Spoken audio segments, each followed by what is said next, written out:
Hey, what's going on, guys? Kaoiji here. So I want to talk about Once Human real quick. Now, I actually feel like I want to put out some videos for this game because I really like it.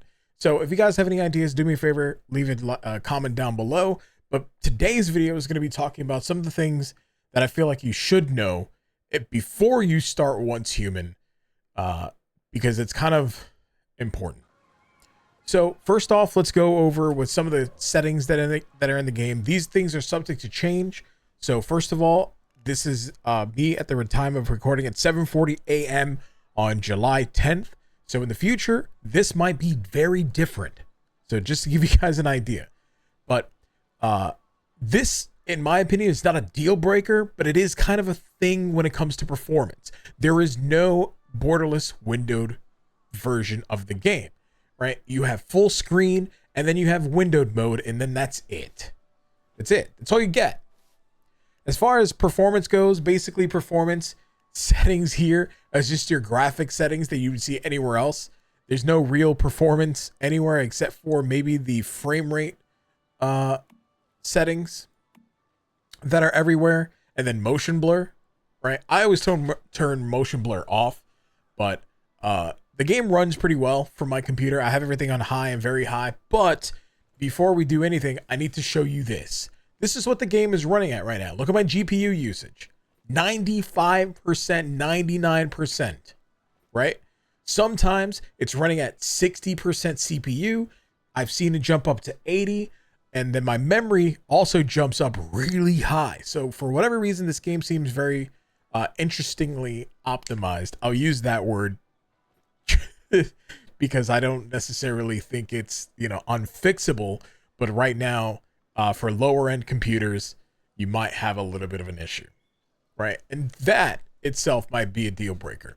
The game itself is a lot of fun. It's like a mix of Control from Remedy Games, meets The Division, meets like Fallout 76, style, like crafting and open world nonsense. It's really cool. I like the game a lot because it fits all the bills for me. Now, you might be seeing this outfit that I'm wearing, and you're like, wow, that kind of looks cool. Well, even if you don't think it looks cool, it's expensive, so you don't want it. And what I mean by that is that this game doesn't have any pay to win, right? This game does not have any pay to win whatsoever. But the cosmetics themselves are anywhere between $10 or $15 to upwards to $30. The outfit that I picked up here is a $30 outfit.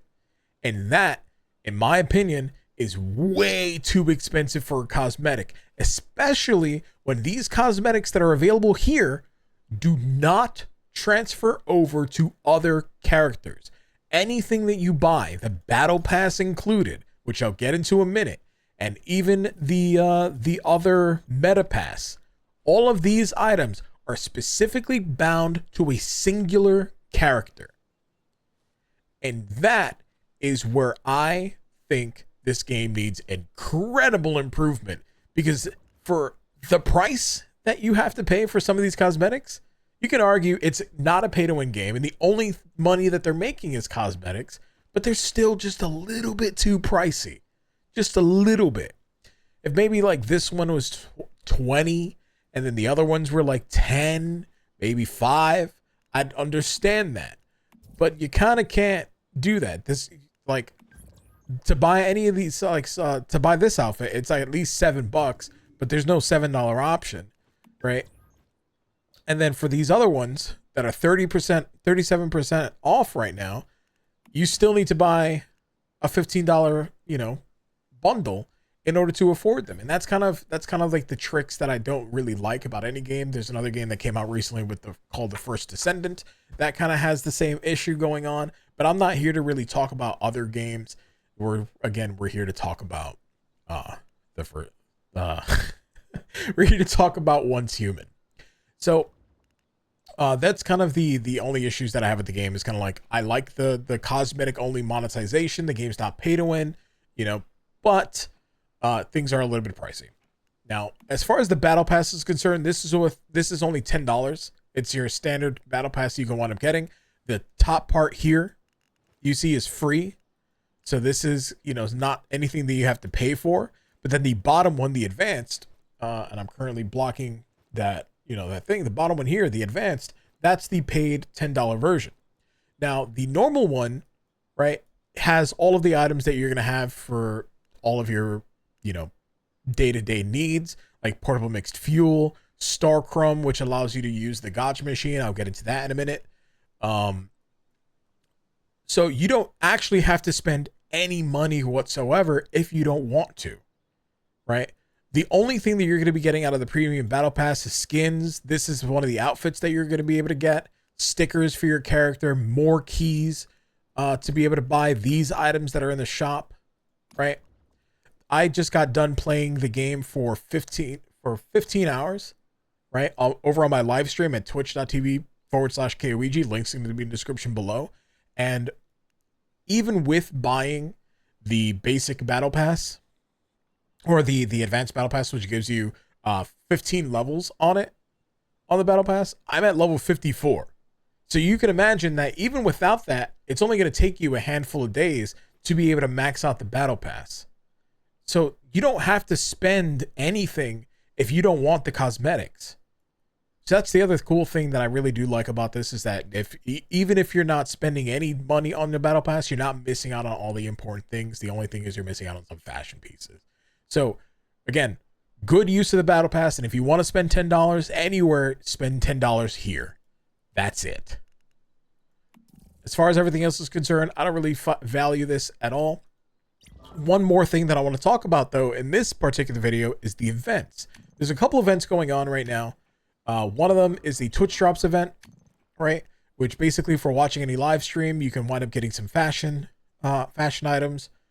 But then the other one is the Invitational Code event. Now, I'm talking about this because I feel like this is important if you're going to start your game, right? You can use your friend's invite code and help each other out because you do get friendship points, right? And that allows you to get some Star Crumb that's available here. My UI bugged, but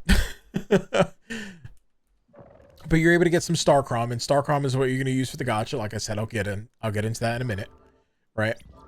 And so that's kind of important for you and a buddy because you need to, at least 2,000 of that to get that 1,000 Star Crumb. And then everything else here is just a skin, a balaclava, item for your base, and then some Stardust Source, which you can get. And this isn't anything crazy, at all. But ultimately, what you're looking for is you're either going to share this code with your friend, but let's say you don't have any friends, right? And you're just now starting out the game. My advice to you is to find someone. You don't have to use my code, right? Because my weapon that's here is the LMG. This is a great boss killing weapon, but ultimately, if you're doing stuff in the open world, my weapon may not be good for you, right? But take somebody's invitational code that has a legendary weapon. That means it's in yellow, right? Or orange, whatever color this is to you, and make sure that that is what you're redeeming in this menu here before you hit level 10. Right? Unless you're helping out friends, in which case, do you, homie. I'm not going to tell you what to do with your life. But if you don't have any friends, make sure you get the biggest bang for your buck. You make sure that you get the LMG, Scar. There's a legendary Scar that you're able to get. There's a couple other weapons that are really good. And then pay it forward. If let's say you're ever going to give your invitational code, because the deadline for this is July 31st. If you're going to give that code to somebody else, make sure you at least give them a yellow or an orange weapon. Just pay it forward. Again, you don't have to use mine. I'm not telling you to, unless you want to, in which case go ahead. But do pay it forward if you wind up doing this. So those are kind of the important bits. Now, I did mention gacha. Now, this game does have a gacha, and it's going to be available here for the first time at Greywater Camp. Eventually, you'll be able to buy it, get the blueprint that will allow you to craft the machine in your base. And again, this does not require real money whatsoever, right? This will only require Star Crumb, which is available via the Battle Pass, seasonal missions, and other missions throughout the world. So you will never actually spend a singular dollar on this game. Also, here's a cat. I caught a cat. Cat's adorable. I'll show that in a future video. But here is where you're going to spend those items for that gacha. And what this will give you is they give you legendary armor blueprints, also give you epic weapon blueprints, and there's several different versions of this as well. So you'll have fragments that you'll be able to get. There's also the jackpots that are here so you can get the Scar, the MPS 7. Some of these will also give you armor, and so on and so forth. The other thing to keep in mind is that if you don't want to do the gacha, you can actually just go ahead and buy these weapons straight out the gate. So for this one, for buying weapons, a lot of them are going to be 8,000. And then for buying armor, it'll be 3,000 a piece. So you can actually just skip the gacha, spend more, and get the things that you want. So that's another thing to keep in mind. But I feel like some of the information that I want to hear is things that you should know if you're going to be starting the game, especially when it comes to the optimization. You know, maybe your computer won't handle it. When it comes to the monetization, especially since everything is going to be bound to a singular character, you don't want to spend too much money. Or if you don't want to spend any money at all. Just know what you're getting into, and that's it. So far, I enjoyed the game. I don't know. I haven't looked at any of the Steam reviews, but what I've heard is that a lot of people are not happy with everything so far. And I don't know what the actual complaints are, but if they are valid, I'll go over it in a future video. But for now, these are just some of the things that I feel like you should know before you begin the game. Anyway, I just got done streaming for 14 hours and re-recording this video for the 3rd time. So guys, thank you again for watching. Stay awesome, stay beautiful, and I'll catch you guys in the next video. Peace. I'm out.